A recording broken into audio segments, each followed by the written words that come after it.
Bienvenidos a su programa Volver a Nacer.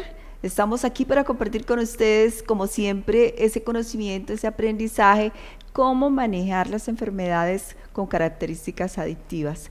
Qué rico estar acá con ustedes. Gracias, muchísimas gracias por todos esos mensajes, por toda esa motivación que nos regala. Es para nosotros siempre, de verdad que sí, suena cansón, pero es muy lindo saber que ustedes están copiando, que están aprendiendo, que estamos compartiendo esa fortaleza y esperanza que esperamos que llegue a cada uno de nosotros. Nosotros también somos parte de ese crecimiento, nosotros también nos gusta volver a nacer cada vez que compartimos conocimiento y esperanza. Bueno, hoy tenemos un tema muy especial también, como siempre vamos a hablar de las características de las enfermedades adictivas y traemos un premio al final que vamos a hacer enfoque sobre uno en particular. Yo sé que es de gran interés para cada uno de nosotros, pero también aprovechemos para agradecer a nuestro canal Digitel Conecta, que nos da la oportunidad de llegar a sus hogares, a sus oficinas, a la montaña, a la vereda, a su casa, a su oficina, porque ese es el milagro de las comunicaciones. Muchísimas gracias a sus directivos, a todos los espacios, a esas redes sociales. Qué regalo tan maravilloso de la tecnología. Pero hoy hablaremos de eso precisamente porque debemos aprender a utilizarlos de la mejor manera. Bueno, pero no estamos solos, hoy tenemos una gran compañía hermosa siempre. Adrián, bienvenido, muy buenas tardes. Buenas tardes, Marian, muchísimas gracias. Saludo con un muy buenas tardes a toda nuestra audiencia, sea que estén de noche, nos estén viendo en la mañana o en la tarde, que nos corresponde. Marian, agradeciendo porque estaba pensando ahorita que dijiste una palabra clave, que es la esperanza, y no sé por qué me fui a algo, y es que el deber ser de las comunicaciones hoy en día digitales y audiovisuales, pues es la audiencia. Entonces, hacia ustedes nosotros ofrecemos, tanto la productora nuestra como nuestro canal, como nuestros programadores y pues la persona de Marian y mi persona y las personas que nos apoyan en el programa, simplemente nos ofrecemos para que en la investigación, en la preparación y en el programa mismo, en la realización de este programa, ustedes son lo más importante que nosotros tenemos. Simplemente mi Dios me puso en el corazón eso y lo saludo con esa palabra que Marian introdujo, que es la esperanza para el desarrollo de este programa.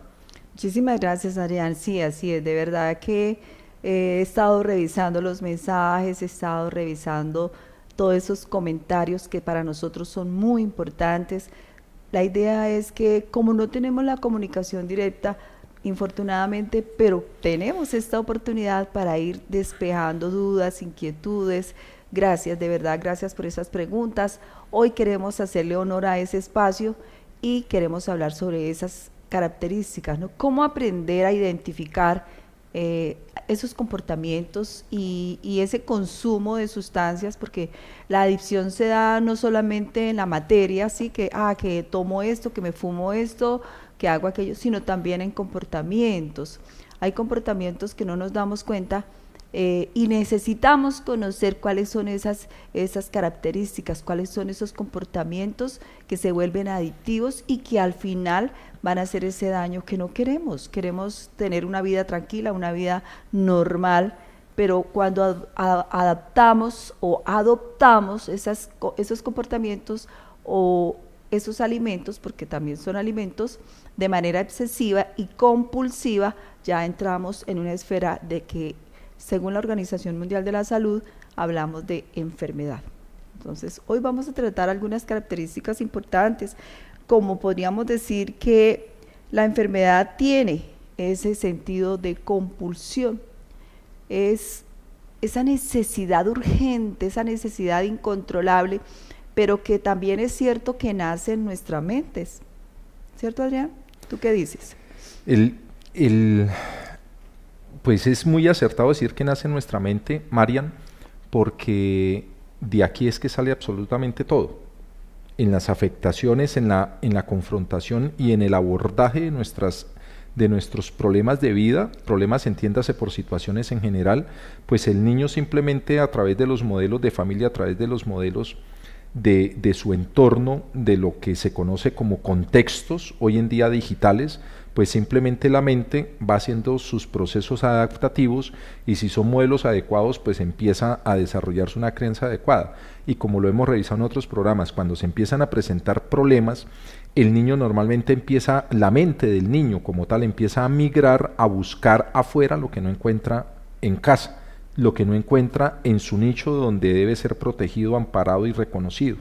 Entonces, pues eso lo habíamos revisado en otros programas anteriores, no nos cansamos de repetir que definitivamente mucha patología mental dentro de estas están nuestras adicciones que tanto tratamos y tanto presentamos acá, pues sí se producen en ese componente mental infantil porque se recrean y empiezan a conformarse en la mente del niño, pero se manifiestan es en la adolescencia o en la adultez joven. Hablábamos de alguna vez, Marian, que invitamos a una doctora, no recuerdo si fue la doctora Camila, y comentábamos, y ella nos decía que el cerebro particularmente de los hombres, varones, se forjaba y se formaba hasta los 26 años, la de las niñas más o menos a los 21 años. Entonces, hasta esa edad de 26 años que ya tenemos un muchacho adulto joven o un joven adulto ya, que ya terminó su adolescencia precisamente a los 26 años, pues ya es un adulto, normalmente trabajador o en un posgrado, y uno dice, venga, y todavía tenemos conflictos en ese lóbulo frontal que es como el sello de toda nuestra vida. Sí, entonces es interesante, claro, se empiezan a formar en el cerebro infantil, pero obviamente esa patología se empieza a registrar y se empieza a hacer evidente social en la adolescencia o en la juventud temprana. Sí, así es, Adrián. Mira que si nosotros mirábamos esos comportamientos o ese consumo de esa sustancia, ingresa de una manera muy natural, ¿no? Es progresiva. Definitivamente todas las enfermedades tienen una característica que es progresiva, porque yo puedo empezar de pronto por curiosidad o de pronto por ser parte de un grupo de fumadores, fumarme un cigarrillo. Al principio, y ese componente jala durísimo, o sea, nosotros en las estructuras sociales lo vemos que jala duro. El componente de manada jala impresionante un alma. Sí, por decir algo, yo me puedo fumar el cigarrillo y me ahogo, me atoro, hago el oso, decimos nosotros la primera vez, pero yo me voy a esforzar, o sea, es como si yo le dijera a mi cerebro, esfuérzate por quedar bien, porque queremos estar ahí, necesitamos estar ahí, es como un precio que a veces no nos damos cuenta. Es inconsciente, ¿no? Cuando yo inicio cualquier proceso que me va a llevar finalmente a una adicción, es muy inconsciente, es más como de característica social, es querer pertenecer a un espacio que por ahora no lo soy, pero quiero estar ahí. Igualmente con las bebidas alcohólicas se presenta la misma faceta. O con los comportamientos. Yo quisiera, Marian, tú tienes una definición excelente de qué es la adicción. Recordémosla a nuestra audiencia para afianzar ese concepto. Es muy, nosotros tenemos pues algunas definiciones de sociólogos y de psicólogos y de médicos, pero tú hoy traes una que a mí me parece muy significativa porque es muy corta, pero creo que encaja muy bien lo que son las adicciones. Es muy concreta, sí, a mí también me encanta, pues no tanto las definiciones como aquí a mi amigo Adrián, pero sí me encantan las definiciones y la parte literal del doctor Carl Jung. Esta se acerca mucho a la de él y dice: la adicción es una enfermedad que se caracteriza por la búsqueda compulsiva de una sustancia o comportamiento a pesar de las consecuencias negativas que pueda tener en la vida de la persona. Esa definición a mí me encanta, Marian, porque es que toma dos componentes que son cruciales. Nosotros creo que los hemos trabajado por aparte, pero no los habíamos cogido y los habíamos concretado en un concepto. Y define tanto sustancias, como lo acabaron de escuchar, como comportamientos. Es impresionante, o sea, porque cada vez que hablamos de adicciones, a veces tenemos registrado solamente ciertas sustancias, pero resulta que adicciones también va hacia la parte de comportamientos. Hoy yo traje unas notas de la doctora María Vargas, es una investigadora social, y entre las cosas que ella dice, empiezan, porque es que ya hay un movimiento, ella hace un paralelo, y empieza a hacer una introducción sobre dos tipos de población que tenemos hoy en día en el mundo: los migrantes digitales y los nativos digitales, que hoy en día pues están muy de moda, así como en el año 2000 estuvieron muy de moda los millennium. Hoy en día estamos hablando, por el impacto del contexto multimedia y virtual, estamos ya hablando sobre los migrantes y los nativos digitales. ¿Qué es lo que sucede? Esa diferenciación de ese tipo de población, incluso se les colocan unas edades, pues, por supuesto, nosotros no somos nativos, nosotros somos migrantes, pero la doctora empieza a describir unos elementos en escalas para poder empezar a entender lo que en otro programa nosotros comentamos y presentamos a nuestra audiencia, y era esa adicción a las pantallas, que también le llaman adicción digital o adicción virtual, es dependiendo como del autor o de cómo se tenga catalogado, pero es exactamente lo mismo. Nosotros lo describimos como adicciones a las pantallas y lo enfocamos mucho hacia los niños y hacia los adolescentes. ¿Por qué se enfoca hacia los adolescentes y hacia los niños? Porque es que el cerebro tiene la capacidad de adaptarse, tiene la capacidad de modificarse, y a eso es lo que se le conoce como neuroplasticidad. La doctora empieza a hacer unas introducciones de ese tema, Marian, y lo que hace es tratar de explicar qué sucede en el cerebro actualmente con esas, tanto con la adicción a las pantallas, a la adicción virtual, como al sí o sí tenemos que estar expuestos al contexto digital, ¿ya? Así no estemos adictos, pero sí o sí hoy en día nos corresponde interactuar en los contextos digitales. Entonces, cuando estos psicólogos y estos investigadores sociólogos, les quedo viendo el nombre de un investigador también de Brasil, que está haciendo es un apéndice que está haciendo hacia abordar ese problema con el que la sociedad se va a encontrar, y es que los nativos digitales tienen unas ventajas por estar ya conectados a la internet, a la vida web, a la vida virtual, pero también tienen unas desventajas. Sí. Y entre esos, era lo que comentábamos esta mañana, Marian, sobre la dificultad que hay en las interrelaciones interpersonales, y de pronto empezamos a abordar un poquito ese tema. En la parte social, ¿no?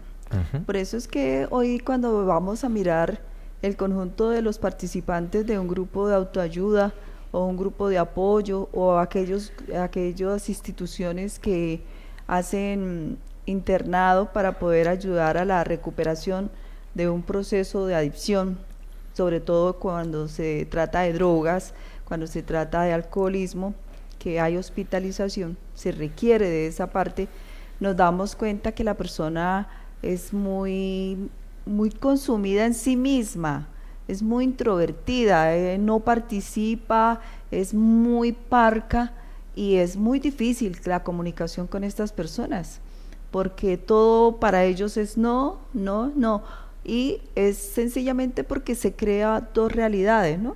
Para ellos hay un mundo que es y hay un mundo virtual. Ellos hacen una especie de planeta donde desarrollan todo un proceso de vida. Eso es increíble. Se vuelven dos personajes, ¿no? Uno virtual, uno que se pone en el avatar, y son los chéveres, socialmente son los todo. Una vida perfecta. Una vida perfecta es la palabra, exacto. Donde todo fluye, todo es perfecto, aunque hay dificultades, es completamente diferente a esta realidad. Y de pronto hasta con un clic se pueden evitar las dificultades, o simplemente se eliminan. Un botoncito y ya, ¿sí? Cosa diferente a este sistema de vida que es real, que lo puede sentir en todo su cuerpo, ¿cierto? Que hay espacios, que hay tiempo, cosa que allá se puede manejar con un botón. Eso es un agravante en la parte neuronal, ya Adrián también lo decía, ¿no? Tiene sus ventajas y tiene sus desventajas. Y yo recuerdo ahorita, y quiero compartirles una experiencia que me ha ayudado a comprender mucho estos seres o estas enfermedades en las personas, y es que como nuestro cerebro tiene esa plasticidad para crear, pero también para quitar. El cerebro, cuando usted lo motiva a algo nuevo, Crea. produce neuronas. ¿sí? Las crea nuevas, Las forma. crea nuevas, las desarrolla. Pero cuando usted dice, no, ya, por decir algún ejemplo, ya no necesito el lápiz, ya no necesito el papel, ya no necesito escribir, ya no necesito la No manualidad, necesito memorizar. no necesito memorizar porque todo está ahí. El cerebro Entonces también. el cerebro coge esa parte del cerebro que viene por genética, acostumbrado a leer, acostumbrado a la motricidad fina, a la motricidad gruesa, con nuestras manos, con nuestros pies, porque generalmente el cuerpo de una persona con adicción a la virtualidad mantiene muy tranquilo, muy sentado o acostado, o sea, su parte motora prácticamente empieza a no A usarse. diezmarse. Y el cerebro hace eso. Yo El recuerdo, cerebro va borrando esa información y al final por eso nos volvemos como tan pesados, ¿no? yo creo que puede ser una de las máximas capacidades que tiene el cerebro. Es El doctor increíble. Mario Puig dice que aproximadamente hace unos 20, 22 años se comprobó, o sea, se sospechaba siempre y Sí. me imagino que hace 60 años médicos que se atrevían a decirlo pues eran mal logrados, pero el doctor Mario Puig particularmente se ha insistido mucho en charlas sobre la neuroplasticidad, pero sobre todo sobre esa capacidad que el cerebro sí tiene, lo que tú dices, de crear o de Y de destruir desechar. sus propias neuronas. Desa- O sea, desecha. la apoptosis, el cerebro lo hace no por cáncer, como sucede en otros procesos orgánicos nuestros, sino lo hace simplemente porque registra que ya no necesita memorizar, que ya no necesita Crear. eso le llaman en psicología funciones ejecutivas, o sea, ya no se necesitan y el cerebro simplemente, el lóbulo frontal llega y las elimina. Entonces yo me quedo, yo le digo, venga, ¿cómo así? Claro, son capacidades que tiene el cerebro, pero como es una capacidad del cerebro, la idea es que nosotros la aprovechemos. Yo tomé una nota de la doctora y ella, cuando empieza a hacer el parangón de los migrantes digitales y de los nativos digitales, esos chicos menores de 28 años, ya yo creo que los podemos considerar ya nativos digitales, ella empieza a dar unas características de los dos grupos. Entonces, por lo menos de nosotros los migrantes digitales, ella indica que nosotros tenemos hacemos capacidades donde no nos sumergimos, sino que tenemos una capacidad mucho más funcional de poder elegir de manera selectiva en qué sí y en qué campos o en qué contextos no participamos de la vida digital, de la vida virtual, mientras que el nativo digital empieza a vivir en sus contextos virtuales hasta llegar a unos puntos donde efectivamente uno identifica ya una adicción como tal. Entonces, cuando ya hay esos procesos estructurados de adicción, Marian, la doctora María indica lo siguiente, dice que nosotros los migrantes digitales teníamos dos capacidades, una de hacer la atención de manera sostenida. ¿Por qué? Porque ella explica que nosotros venimos de un proceso lineal de aprendizaje, o sea, iniciábamos en A, terminábamos en B de manera unidireccional, haciendo procesos que tenían fases. Yo recuerdo en la escuela donde estudié de La Salle, el rector, y él decía, era un hermano lasallista, y él decía, para poder aprender tienes que atender, luego entender, luego aprender con H, siempre lo decía, aprender con H, y luego de que aprendes con H, haces praxis, y luego de que haces praxis, haces trascendencia de ese conocimiento en tu propia vida. Esa parte lineal, hoy en día, los nativos lo están obviando. ¿Por qué? Porque la doctora dice que nosotros los migrantes tenemos hicimos un proceso de aprendizaje lineal, mientras que los nativos hacen un proceso radial, o sea que hacen procesos al tiempo. Y eso es lo que se conoce en la estructura como multitareas. Ella dice que los nativos, o sea, son unos términos bien curiosos, los chinos tienen capacidad de hacer varias cosas al tiempo, escuchan por acá música, por aquí están atendiendo quizá una capacitación, pero aquí se están comunicando con sus muchachos. A eso se le llaman como ciertas capacidades que da la virtualidad. Y adelanto algo más. y ya te doy la palabra. Ella habla específicamente sobre una ventaja que tienen la interconectividad virtual, porque dice que cuando una persona se conecta a la internet, inmediatamente su cerebro entra como en un estado de reposo y se le facilita la actividad de las ondas teta. Y ella dice que en estudios ya se ha demostrado que las ondas teta activadas facilitan los procesos de aprendizaje. Entonces yo decía, oiga, interesante. Y ella dice, pero solamente su función es cuando ellos se conectan. Cuando ellos se conectan parece ser que el cerebro entra en una especie de reposo y se activan las ondas teta a través de un sistema específico que hay en el cerebro, y eso ayuda a que el aprendizaje se dé. Entonces a nosotros nos toca un poquito más duro. Esa parte es muy interesante, eso es increíble, y si fuera solamente las ganancias, diríamos, metámonos todos en el cuento, ¿sí? Pero mira que no, al fin los profesionales nunca sugieren, y sobre todo los niños menores de 2 años, se sugiere que no estén vinculados a esos procesos digitales. Que no haya exposición a las pantallas. Sí, se sugiere que por salud, que por toda la complejidad neuronal de lo que indica una adicción, se le prive al niño de esos procesos digitales, y más bien se le ayude en el proceso natural, a jugar, a correr, a hacer uso cerebral de todo su cuerpo. Recordemos que cuando nosotros estamos frente a una pantalla, hay muchas partes de nuestro cerebro, como por eso Adrián nos compartía lo de la parte de beta, ¿no?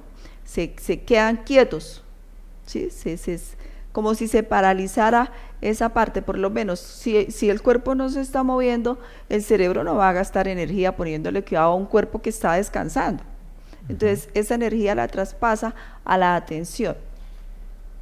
Pero en el tiempo de hacer esa repetición y repetición, por lo menos hoy hablábamos también de la estadística de los jóvenes, de los adolescentes de infancia en Estados Unidos y países ya desarrollados, donde son 8 horas que se tienen diagnosticados en los estudios, sí, pegados María, a una pantalla. Lo que refiere la charla de la doctora María, o sea, que a uno estupefacto, incluso porque están registrados, o sea, son estudios que están registrados en revistas que la gente puede ratificar, y como tú dices, la exposición que se tiene diagnosticada en los niños es de 8 años, la estadística es en Estados Unidos, pero totalmente se puede bajar y es totalmente válida para toda Latinoamérica. Nosotros los colombianos tenemos un comportamiento tan parecido a los americanos, que tenemos la influencia de ellos desde hace más de 70 años, desde antes de que Jimmy Carter fuera presidente. Entonces, si allá desarrollan un estudio, muy seguramente puede ser una especulación mía, pero muy seguramente puede ser muy similar a lo que encontramos aquí en Latinoamérica. Y pues los chicos hoy en día, el estudio refiere muchachos adolescentes. Nosotros aquí tomamos adolescentes normalmente hasta los 14, 16 años. Pero la exposición que ellos tienen a 8 horas de virtualidad sí genera un riesgo, es un componente muy alto para que se empiecen a evidenciar los comportamientos que corresponden a una adicción virtual. Entonces, eso está registrado en la revista JAMA Pediatrics, particularmente es la que refiere la doctora, pero es preocupante esa estadística, porque en un programa hace unos meses atrás indicábamos que el 4% de la población mundial en el año 2022 era adicta, o sea, tenía algún grado de adicción. Y el doctor Echipani, ahorita que estamos tocando estadísticas, indicaba en el año 2016 que el 11% de la población infantil latinoamericana ya tenía algún componente de adicciones.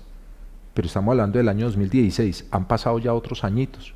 Entonces, sí es preocupante, sí o sí, lo que se viene. No he podido recordar el nombre del psicólogo brasilero, pero él coloca en una charla un aviso grande y él deja una pregunta, ¿no? Y así la inician para desarrollar con la entrevistadora. Él dice, el reto es cómo vamos a solucionar los malestares. Él coloca ese término de malestares como un gran parangón. ¿Cómo vamos nosotros como sociedad a solucionar los malestares de esta nueva generación de nativos digitales? ¿Y por qué? Hoy estamos con Marian tocando algo que a nosotros nos adolece fuerte, y es las interrelaciones. En estos niños donde de pronto tenemos los hogares fragmentados, donde nosotros mismos nos sentamos a atender nuestros niños pero con el celular aquí en la mano, donde disminuimos por la atención que nosotros los papás a las pantallas, disminuimos el trato, la relación con nuestros niños en casa. Estamos usando menos palabras para los chicos, para comunicarnos con los chicos. Claro, al niño le prohibimos o le inhibimos de que use las pantallas, pero nosotros mismos, por estar atendiendo las pantallas, estamos disminuyendo la capacidad y las cualidades de comunicación con los niños. Y algo que decíamos a mí me da risa porque no encontré otra forma de decirlo, Marian, y la vez creo que eran 3 programas atrás que yo le decía, es que los niños nacen con un escáner y nos leen, o sea, eso es por naturaleza humana. El niño tiene la capacidad desde que nace de leernos, y claro, hoy decía la doctora que el niño aprende a relacionar, pero también aprende a regular los comportamientos solamente con sus ojos. O sea, el niño necesita leer las expresiones nuestras, cómo se arruga la frente, cómo contraemos las cejas, cómo abrimos la boca, cómo nos expresamos, cómo movemos las manos. Nosotros los santanderianos somos bastante manuales, y el niño, con esa información que capta, que registra con el escáner de naturaleza, es suficiente para aprender no solamente el lenguaje, sino en el caso de hoy que estamos viendo estas generalidades de adicciones, aprende a hacer sus regulaciones de relaciones interpersonales, Mari. O sea, queda uno estupefacto, y resulta que si entramos en un mundo virtual, ¿cómo va él entonces a aprender a leer los rostros, a aprender a leer las expresiones, a aprender a escuchar el timbre, el tono de voz y las inflexiones que se hacen en los lenguajes? Porque eso hace parte de una cultura, y la cultura nos permea, y la cultura me trae a mí creencias, me trae influencias, y finalmente infiere e influye en que yo desarrolle mi carácter y mi personalidad posterior. Sí, así es, Adrián. Mira que la doctora Alicia Vargas, precisamente ella nos enseña una manera muy fácil, sencilla de comprender cómo el cerebro se desarrolla. Y hablemos de desarrollo cerebral todo el tiempo. Todo el tiempo el cerebro está, lo que compartíamos hace un momento, está construyendo neuronas y está destruyendo neuronas. O sea, él no es reciclador. Él no dice, no, voy a guardar aquí estas neuronas por si de pronto este fulanito, esta personita, le provoca volverlas a usar, ¿no? No, él las va sacando. Y es por eso que la doctora Alicia nos muestra y nos enseña cómo es que procesa el cerebro la información. Entonces, lo que Adrián decía es muy acertado. Ella dice que el cerebro produce neuronas en la medida de que las acciones son repetitivas. Entonces, el niño, ¿cómo aprende a caminar? Primero se esfuerza por gatear, y eso es natural. Uno de papá no se pone a gatear para que el niño me vea gatear, ¿cierto? Pero el niño, en su necesidad de ponerse de pie, inicialmente algunos niños se arrastran, algunos bebés uno los ve que se arrastran. O empiezan a caminar para atrás. Sí, o la colita o en las rodillas. Entonces, esos movimientos lo llevan finalmente porque él ve que nos movemos en los pies, en las piernas, que nos levantamos. Eso es lo que ellos perciben, eso es lo que su cerebro percibe. Pero en la medida en que él va cada vez que se arrastra en la colita, cada vez que gatea, cada vez que se voltea, cada vez que se gira, hace eso con su cuerpo, el cerebro le está copiando y lo va aprendiendo. Lo va aprendiendo, y el cerebro va dándose cuenta de que cada movimiento lo acerca más a la meta, que es poderse levantar, poderse colocar sobre sus pies. La doctora Alicia da un ejemplo, por lo menos cuando el niño empieza a aprender a comer. Él ve que la mamá coge las cosas y se las echa a la boca. él no ve en un espejo su boca, él tal vez no la alcance a identificar esa boca propia, pero sí ve que la mamá coge o el papá coge o el hermanito coge o la persona que esté cercana coge el alimento o coge cosas y se los echa ahí, al frente, en algo que está ahí en su cara. Nosotros le decimos boca, el bebé no lo identifica como boca. Y así es que él empieza a aprender. Después él empieza a mirar que hay cubiertos, que hay una cuchara, que hay un tenedor. Eso es muy complejo. Y el cerebro lo aprende en meses. Nosotros lo hacemos muy mecánico y muy fácil, como caminar. Caminar es muy complejo. Pero en la medida en que nos ejercitamos se hace muy sencillo. Tanto es difícil caminar que los que nos hemos fracturado el tobillo y hemos estado incapacitados por más de 21 días, nos toca volver a aprender a caminar. Sí, así es. Decía un biólogo que el único ser en el mundo, bípedo o cuadrúpedo, que nace sin la capacidad de aprender a caminar de manera instantánea nace, y que le toca aprender somos nosotros los seres humanos. Así es, de verdad que sí. Y a mí me gusta mucho esa exposición que hace la doctora Alicia, porque lo lleva a uno a entender eso que estamos diciendo. Sí o sí es verdadero que el cerebro no recicla. Aprende. Nos morimos con la capacidad de poder seguir aprendiendo. Todo el tiempo, 80 años, y vemos personas que se gradúan, vemos personas que ganan premios en competencias, o sea, es capaz de desarrollar esa masa muscular que se requiere para una competencia y sus 80 años, o sea, increíble. Sí, claro. Hace unos años, respecto a la capacidad del cerebro, indicaba alguien, ese sí no lo recuerdo quién, pero indicaba que con la nueva expectativa de vida, que estaba creo que trazada en 96 años, se había descubierto que el mayor componente de felicidad que puede sentir una persona eran los mayores de 68 años. Entonces decía, una persona madura de 68 años es el individuo que mayor capacidad tiene de solución de problemas. Entonces decía que muy probablemente a raíz de ese descubrimiento, Maren, iba a haber una posibilidad alta de que personas retiradas de sus labores, gerentes, CEOs, médicos, asistentes, gurús, etcétera, o buenos empleados, pudieran volverse a llamar a las filas por esa capacidad que tienen de poder solucionar problemas no solamente de su familia, sino de las organizaciones. Entonces, ese know-how que tiene pero además el componente de felicidad que manejan esos mayores de 68 años, pues los hace elementos muy útiles para una sociedad en problemas. Es bien interesante esos hallazgos que se van encontrando en el cerebro. Sí. Esa fenomenología creo que estamos a años luz. O sea, Carl Sagan al día de hoy desearía vivir 100 años más para poder seguir recibiendo esta información de nuevos descubrimientos cerebrales. Sí, igual me pasa a mí. Yo digo, es maravilloso cuando llega alguna persona en su proceso de deseo de recuperación y viene con cualquier adicción, con cualquier comportamiento, con cualquier consumo de sustancias, y para mí es una oportunidad maravillosa porque es que la enfermedad es compleja. Sí, todo lo que tenga que ver con adicción es muy complejo, y cada vez que nos acercamos a estudiar, a analizar, a escuchar, a procurar esa recuperación, nos damos cuenta que definitivamente el artista es el cerebro, que el artista de que esa persona esté en esa condición es un comportamiento que viene desde el cerebro y que a través de su cuerpo total lo manifiesta, ¿sí? Todo su cuerpo se vincula a ese proceso compulsivo, como decimos que la adicción es un proceso compulsivo, para adquirir esa ganancia que el cerebro le agrada. Al cerebro le agrada la adrenalina, le agrada toda esa recompensa que recibe, y al final no le interesa si se daña el hígado, si se daña el riñón, si se daña el corazón.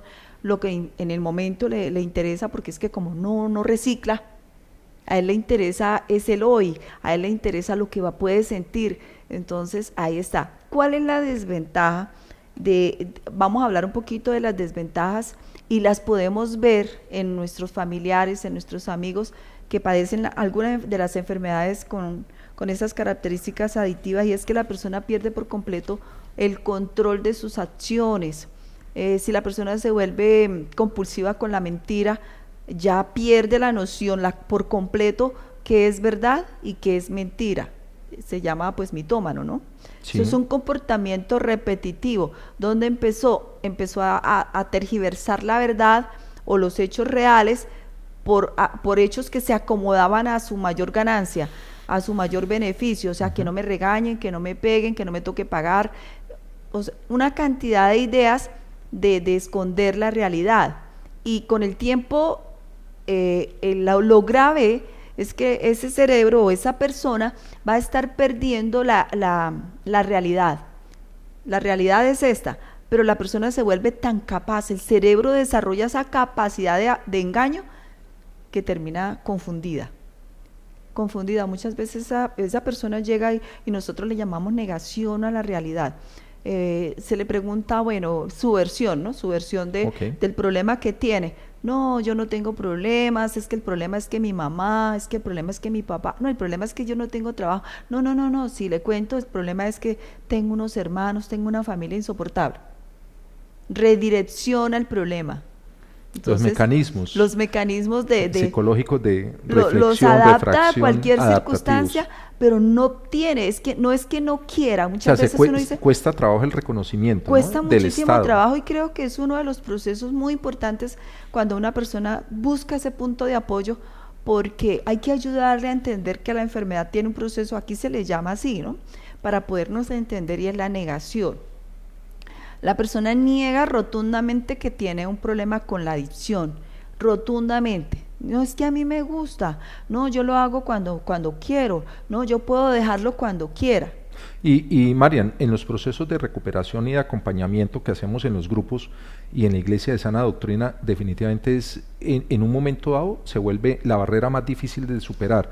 ¿Por qué? Porque el principio de ayuda es que no podemos ayudar a alguien que no quiere ayuda. Y mientras se niega a reconocer su problema, pues nos quedamos ahí a veces estancados de...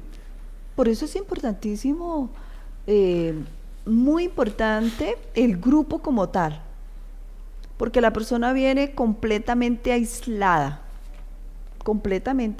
sea que llegue porque viene con un doliente que lo acompaña, con un familiar, con un amigo, o sea porque definitivamente pasó y vio el grupo y vio el letrero. Y Sí. le llamó la atención y dijo, bueno, muestre a ver aquí qué hace. Muchas veces han llegado así, pero cualquiera de las dos formas, el impacto de lo que ella ve, de lo que ella siente en ese espacio es importante. Aparte de eso, lo que decía Adrián también, hay una parte del cerebro que ya no funciona mucho, y es la atención.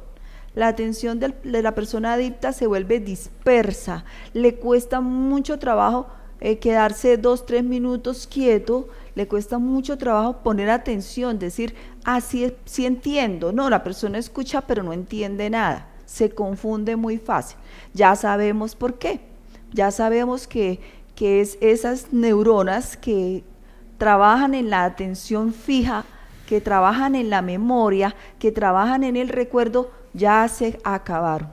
Entonces tienen que volver a empezar a crecer. Y eso es la magia, que uno cree que no, pero esa es la magia que vemos a los 2-3 meses. Si la persona, si logramos que la persona se identifique por alguna razón, porque ve a alguien que se parece a alguien que él profundamente quiere, o se identifica con la voz de alguien, o se identifica con la cara de alguien, porque aquí es por identidad. Y precisamente lo que dan los grupos es eso, es una identidad. Y el ser humano definitivamente, como tú lo decías en la introducción del programa, pues aprendemos por repetición.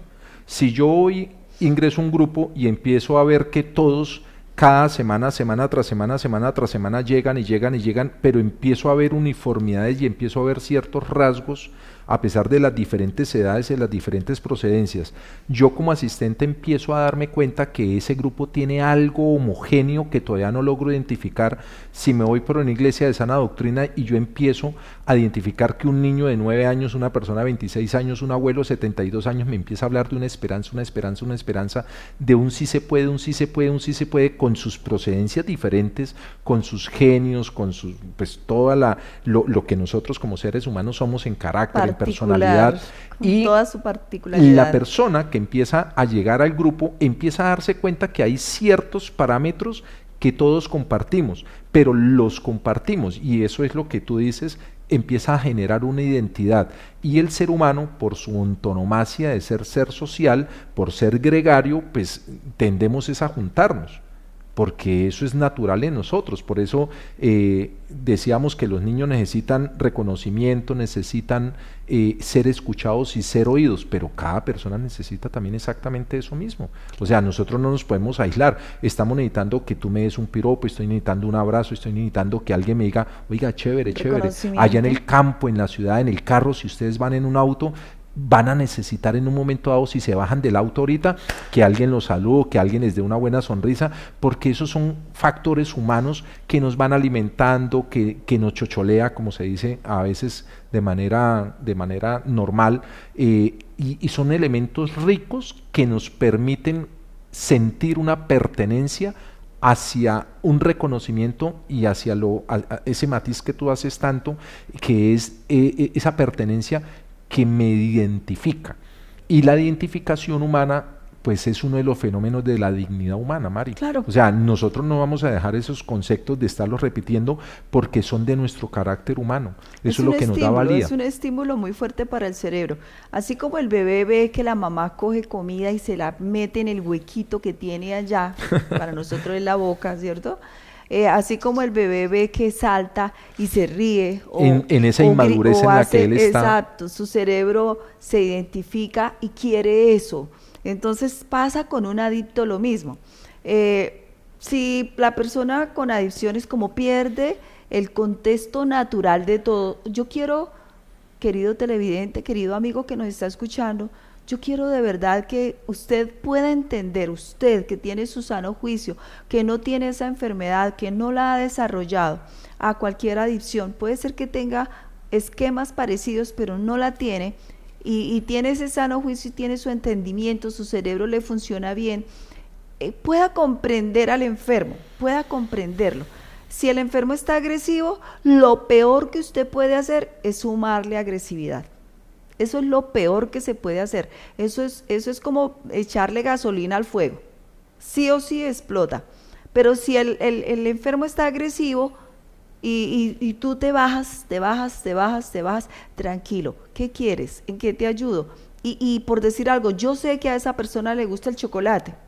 Yo puedo traerle un pedacito de chocolate. Mira qué rico está este chocolate, pruébalo. O sea, salirse del juego de la agresividad del adicto es fantástico. Nosotros en los grupos, esa es una de las medallas de oro. Cuando la persona llega agresiva, llega grosera, ¿sí? Porque hay personas que llegan con esa incapacidad de control, la mayoría tienen esa incapacidad. Nosotros lo que hacemos es, se le ofrece una agua aromática, quieres un tinto, te traigo un vaso de agua, cuéntame en qué te puedo ayudar. O sea, es la amabilidad, es la empatía, es saber que está así, no porque esté molesto conmigo, porque me acaba de conocer, yo no tengo ninguna relación con ella, ¿cierto? Eso me ayuda a entender y a no identificarme yo con su proceso de agresión, sino más bien a ayudarle a que él se pase aquí a este lado, que esa persona se pase al estado anímico que yo tengo, y es de ayudar, de servir, de sonreírle, del abrazo, de tocarle la mano, decirle tranquilo, esto también va a pasar, todo es un proceso, no te preocupes, lo vamos a lograr. No estás solo, cuentas con todos nosotros. Entonces cuando el cerebro empieza a escuchar esos timbres de voz, pues su cerebro inmediatamente reacciona también. O sea, no es la persona. Yo hoy sí quisiera, querido televidente, que tengamos en cuenta que no es la persona la que se vuelve agresiva, no, es su cerebro, son sus emociones, son sus comportamientos, la manifestación de muchas neuronas que ya murieron, como las de la amabilidad, como las de la atención, como las de la parte afectiva, todo eso que producía las hormonas de las aminas, ¿no? Que sí, es las claro. anfetaminas, ya esas células se murieron. ¿Por qué? Porque la persona dejó de ejercitar su cuerpo, dejó de ejercitar lo que decía Adriana. A mí me encanta hablar de eso también, y es dejó de ejercitar el abrazo. que si no tengo a nadie a quien abrazar, me abrazo yo misma. Hagámoslo y verá, abrácese usted misma. Después es que de los 10 abrazos lo más ricos son los que nos damos a nosotros mismos y el cerebro responde como si usted tuviera al ser más amado ahí, en medio de sus brazos. El cerebro no define qué es real y qué no es real. Para él todo es perfecto. El cerebro tiene esa cualidad y nosotros deberíamos aprovecharla. Yo le invito a que lo aprovechemos. Entonces, engañémoslo, juguemos al sustituto. Aprovechémoslo. O sea, el cerebro va a estar aprendiendo hasta que nos muramos. Siempre. Entonces, el hecho de que de los nativos, yo vuelvo un poquito a retomar lo de la doctora, y en esa diferenciación que ella hace, los nativos definitivamente no están usando 3 elementos que nosotros, pues los migrantes sí usamos. Uno de esos es la memoria, otro de esos es la atención sostenida y otro de esos es la lectura. En los procesos de enseñanza, en los procesos pedagógicos con niños, sí o sí se requiere y se enfatiza el proceso de lectoescritura, porque sí está comprobado que los procesos de lectoescritura ayudan a desarrollar el lóbulo frontal, es el ejecutivo, es como el CEO de la empresa que llamamos ser humano. Entonces, claro, los muchachos de hoy en día pues hacen un clic y traen toda la información con las herramientas web, para que eso ya no se usa. Nosotros hacíamos resúmenes, revisábamos, repetíamos. Antes de un examen nosotros, mejor dicho, nos copiábamos. ¿Cómo era que decíamos? Foguiémonos, nos fogueábamos. No, hoy en día el muchacho llega y le dice un trabajo para dentro de 15 días, eso lo hacen en 20 minutos. Sí. Entonces, el hecho de que tengamos en estos momentos 2 tipos de población mundial no significa que no podamos aprovechar en el cerebro unos desarrollos adecuados. ¿Bajo qué nos toca? Yo siempre apelo en los procesos de recuperación a los valores, Marian. Bueno, y aprovechemos, Adrián, para irnos despidiendo porque se nos acabó el tiempo. Ok, lastimosamente aquí siempre esa es la guerra. Bueno, sí. Hoy hemos tocado generalidades. ¿Qué queremos siempre nosotros, Marian? Llegar al corazón de usted, nuestra audiencia de papás, de familia, de ancianos, de muchachos, de jóvenes. Nos ven campesinos. Saludamos muy especialmente a alguien que se nos reportó de don Wilfredo, en la vereda La Peña del municipio de Los Santos, de la Mesa de los Santos, y lo único que nosotros queremos es aportar a este mundo que se conoce como decía un cantante, en una entrevista que hizo con la Madre Teresa de Calcuta, y él le preguntaba, ¿qué podemos hacer nosotros los artistas? Entonces le dice la Madre Teresa de Calcuta, pues simplemente cada vez que tú te presentas en el escenario estás haciendo un acto de cordura en medio de tanta locura. Entonces sí, ese es el aporte que nosotros hacemos aquí, llegar a sus hogares, llegar a sus personas, si están de manera individual viviendo, simplemente con un granito de arena.